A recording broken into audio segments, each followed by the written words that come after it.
नमस्कार शेतकरी मित्रांनो, स्वागत आहे तुमचं आपल्या कृषी कन्या यूट्यूब चॅनलवर। बघा शेतकरी मित्रांनो, आजचे हरभरा बाजारभाव लाईव्ह व्हिडिओच्या माध्यमातून आपण बघणार आहोत।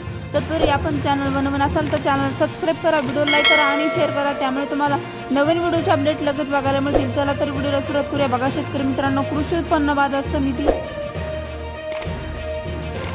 माजलगाव जिल्हा बीड अवकाली आहे। 8 क्विंटल किमान दर 4300 रुपये, कमाल दर 5051 रुपये, सर्वसाधारण दर 4800 रुपये। पुढील बाजार समिती पुसद अवकाली 2 क्विंटल किमान दर 4200 रुपये, कमाल दर 5000 रुपये, सर्वसाधारण दर 5000 रुपये। पुढील बाजार समिती कारंजा जिल्हा वाशिम अवकाली 10 क्विंटल किमान दर 4760 रुपये, कमाल दर 5225 रुपये, सर्वसाधारण दर 5150 रुपये। पुढील बाजार समिती वाशिम अवकाली 60 क्विंटल किमान दर 4560 रुपये, कमाल दर 5400 रुपये, सर्वसाधारण दर 4850 रुपये। मंगरुळ पीर अवकाली आहे 63 क्विंटल किमान दर 4850 रुपये, कमाल दर 5360 रुपये,